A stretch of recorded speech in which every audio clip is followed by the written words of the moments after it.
Negara ini adalah negara besar, bangsa ini adalah bangsa besar. Dan rakyat kita, rakyat Indonesia butuh pemimpin yang tepat, butuh pemimpin yang benar, yang dekat dengan rakyat, yang paham hati rakyat, yang tahu kebutuhan rakyat, yang mau bekerja keras untuk rakyat.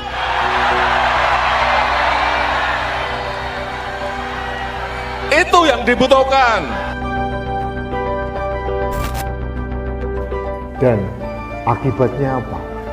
Kalau Presiden Jokowi sudah mengatakan dengan terang benderang seperti itu, artinya ada arus besar relawan Jokowi yang selama ini sebagian masih ragu-ragu, sudah pasti akan tumplek blek.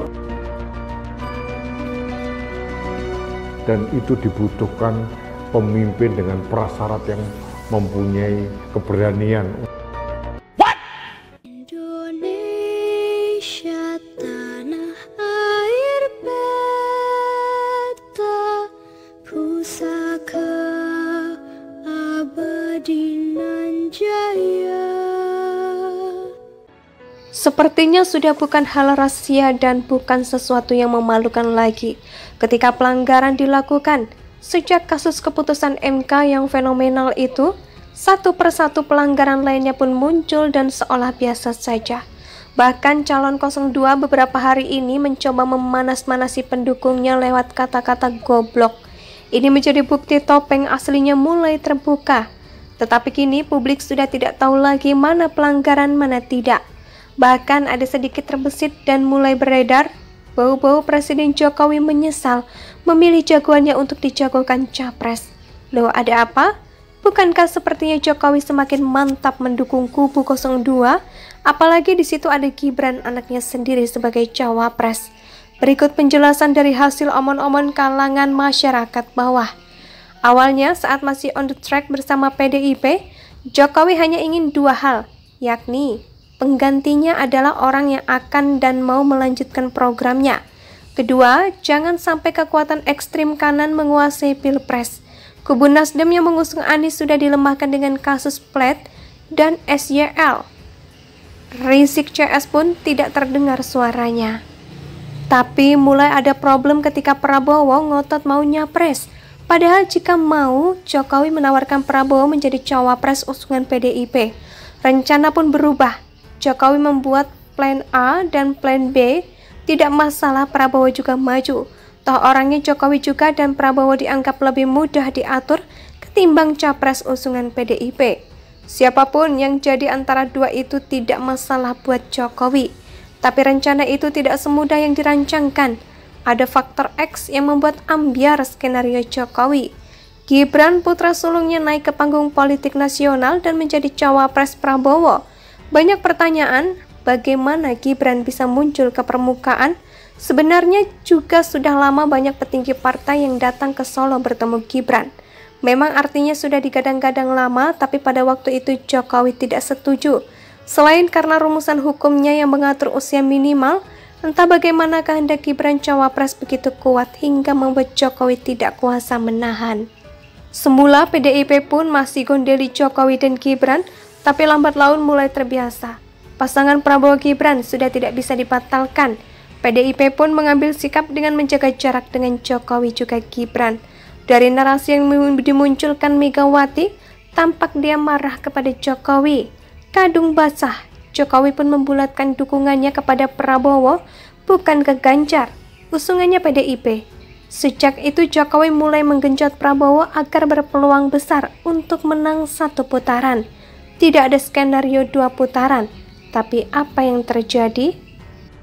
Sepertinya sudah bukan hal rahasia dan bukan sesuatu yang memalukan lagi ketika pelanggaran dilakukan. Sejak kasus keputusan MK yang fenomenal itu, satu persatu pelanggaran lainnya pun muncul dan seolah biasa saja. Bahkan calon 02 beberapa hari ini mencoba memanas-manasi pendukungnya lewat kata-kata goblok. Ini menjadi bukti topeng aslinya mulai terbuka. Tetapi kini publik sudah tidak tahu lagi mana pelanggaran, mana tidak. Bahkan ada sedikit terbesit dan mulai beredar bau-bau Presiden Jokowi menyesal memilih jagoannya untuk dijagokan capres. Loh, ada apa? Bukankah sepertinya Jokowi semakin mantap mendukung kubu 02? Apalagi di situ ada Gibran anaknya sendiri sebagai cawapres. Berikut penjelasan dari hasil omon-omon kalangan masyarakat bawah.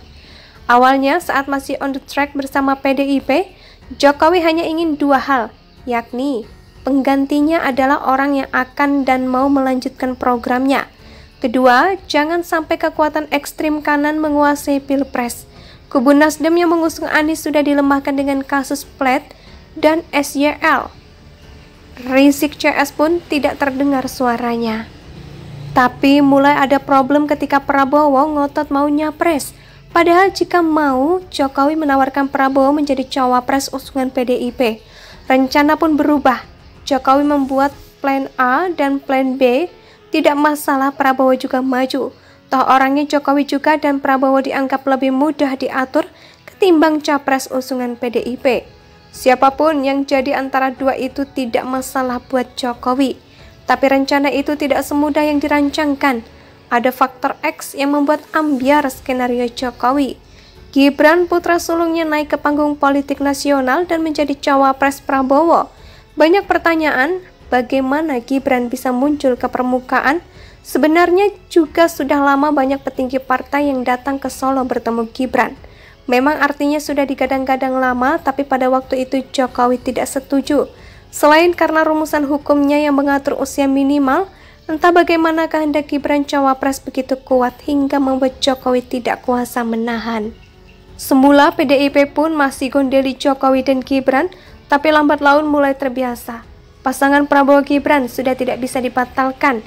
PDIP pun mengambil sikap dengan menjaga jarak dengan Jokowi juga Gibran.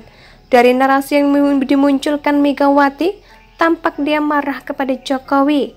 Kadung basah, Jokowi pun membulatkan dukungannya kepada Prabowo, bukan ke Ganjar, usungannya PDIP. Sejak itu Jokowi mulai menggenjot Prabowo agar berpeluang besar untuk menang satu putaran. Tidak ada skenario dua putaran, tapi apa yang terjadi? Sepertinya sudah bukan hal rahasia dan bukan sesuatu yang memalukan lagi ketika pelanggaran dilakukan. Sejak kasus keputusan MK yang fenomenal itu, satu persatu pelanggaran lainnya pun muncul dan seolah biasa saja. Bahkan calon 02 beberapa hari ini mencoba memanas-manasi pendukungnya lewat kata-kata goblok. Ini menjadi bukti topeng aslinya mulai terbuka. Tetapi kini publik Indonesia sejak dulu kala tetap dipuja-puja bangsa.